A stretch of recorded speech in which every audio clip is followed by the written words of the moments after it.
It's a Tuesday evening and the bill is on the table between you. Not a big bill. Dinner for two at the kind of place you go when the week has been long enough to deserve it, but not long enough to justify somewhere nicer. The total is $67. You split it without discussing it. One card, then the other, placed down simultaneously the way people do when the arrangement has been settled, long enough that it no longer requires a conversation. $33.50 each. Clean, modern, fair. You walk out into the evening feeling like two people who have figured something out that a previous generation got wrong. The split feels like progress. It feels like respect. It feels like the correct answer to a question your parents never thought to ask. You're not wrong about any of that. The split is fair. What the split is not, and what nobody at that table is thinking about on a Tuesday evening, is a financial plan. This is not a story about a relationship. The relationship is fine. The relationship is good, even. This is a story about a structure, about the way two people decided, early and without much discussion, to divide everything equally and call it handled, and about what that structure quietly does to two ordinary incomes over 20 years when neither person is watching it closely enough to see. You are in year one. You have moved in together. The apartment costs $1,800 a month. You split it, $900 each. Your income is $58,000. Your partner's is $71,000. The difference is $13,000 a year, and the split ignores it entirely because the split was never designed to notice income. It was designed to feel fair, and it does feel fair. Fair enough that neither of you examines it further. The utilities are split. The groceries are split. The streaming services, the internet, the renter's insurance, all of it divided cleanly down the middle. At the end of each month, you have a small amount left over.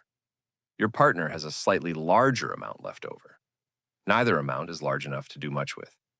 Neither of you does much with it. The arrangement feels stable. The stability is the problem, though you won't see that yet. You are in year two. A friend asks over dinner how you handle money as a couple.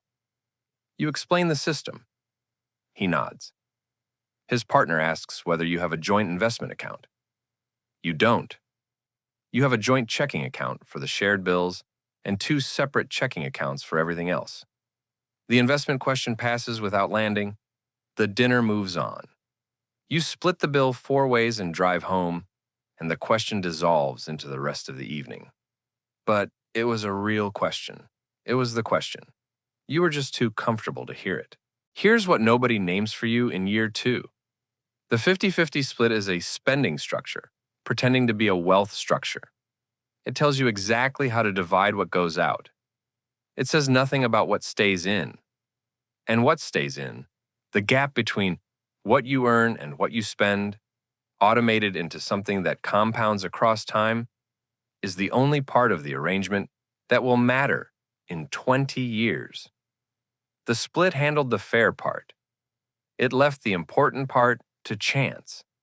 And chance, given enough years, is a very expensive financial advisor. You are in year 5. You have been in this apartment for 3 years and have moved once to a place that costs $2,200. The split moved with you. The utilities moved with you. The system requires no maintenance because it runs on autopilot, and autopilot feels like stability. Your income has grown to $67,000. Your partner's to $84,000. The gap between you is now $17,000 a year, and the split still doesn't see it. You each have small savings accounts. Yours holds around $4,200. Your partner's holds around $6,800. Neither account is invested. Both are sitting in something that calls itself a savings account and pays you less than inflation takes. The money is not working. The money is waiting, and waiting in the language of compound interest is the same word as losing. A conversation happens this year that will not feel significant when it happens. Your partner mentions that a colleague at work has started putting money into an index fund. The colleague described it as boring. Your partner laughs and agrees it sounds boring, and the conversation moves on. The fund is boring. The fund has also been growing at roughly 7% a year for the last decade, while you and your partner have been splitting dinner bills and calling it a financial system. The boring thing was the thing. You didn't buy it. You bought the feeling of fairness instead, and the feeling of fairness pays no dividends. You are in year 7. A child arrives. The arrival is wanted and wonderful, and it reorganizes everything in the way that only 1 or 2 events in a life actually do. The cost of the child lands unevenly in a way the 50-50 structure was never built to absorb. One income pauses for 4 months. The shared bills do not pause. The split, which was designed for 2 equal participants, suddenly has one participant carrying more than their half, not because the structure changed, but because the structure cannot change. It has no flexibility mechanism. It was designed for calm, and life is not calm. You cover the difference informally, improvised, with small transfers and quiet adjustments that leave both of you feeling slightly resentful in a way that neither of you names, because the resentment seems ungrateful given everything else that is happening. The structure survives the year. The structure reveals itself this year as exactly what it always was. Not a plan, an avoidance of a plan, a way of not having the conversation by making the conversation unnecessary. The child is 18 months old, before the finances feel stable again. Stable meaning the autopilot has resumed. Stable meaning the same arrangement that produced $4,000 in uninvested savings over 5 years is now running again without adjustment or intention. You are in year 10. Combined household income is now $167,000. You have been earning together for a decade. If you add up every dollar that passed through both your accounts across those 10 years, the number is somewhere north of $1,200,000 combined across 10 years of 2 working adults in a stable household. Of that, the amount sitting in investments is around $14,000. Your partner has $9,000 in a retirement account from a job that offered a match and made it automatic. You have $5,000 in an IRA you opened once and never added to again. $14,000 built from $1.2 million in gross income across a decade. A savings rate so close to zero, it requires a calculator to distinguish from zero. The rest was not wasted exactly. The rest went to rent and food, and the child and the car, and the vacation and the version of life that 2 people build when they are earning well and spending in step with the earning and telling themselves that this is what stability looks like. Stability and wealth are not the same word. You have built one of them. The bill at dinner still gets split. Now here's the other couple. You have seen them at parties. You know them well enough to like them, but not well enough to talk about money. Same city. Combined income across the same decade is $158,000 per year on average, slightly less than yours. They are not higher earners. They made a different structural choice in year 1 that you would not have noticed if you'd been watching, and that they would not have been able to explain as anything more than something they read once and decided to try. 3 accounts. 1 joint account for shared expenses: rent, groceries, utilities, the child, the car. Funded proportionally by each income rather than equally. Not 50-50. 60-40, roughly, reflecting the income difference. 2 individual investment accounts, 1 for each of them, each automated to receive a fixed percentage of their individual income before the rest touched their personal spending. The structure required 1 conversation in year 1 and has required almost no conversation since, because it runs the same way the 50-50 split runs, on autopilot, except this autopilot was aimed at something. By year 10, their combined investment balance is $187,000. Theirs versus yours. $187,000 against $14,000. Same decade. Same city. Same kind of life from the outside.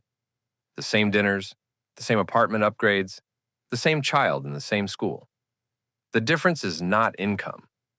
The difference is that their structure had a place for wealth to accumulate and yours had a place for expenses to be divided. Structures do what they are built to do. Yours was built to be fair. Theirs was built to build. You're in year 15. Your combined income has continued to grow. You're earning $196,000 between you. The 50-50 split has evolved slightly. You recalibrate it loosely every year or two when the rent changes. But the fundamental architecture is the same.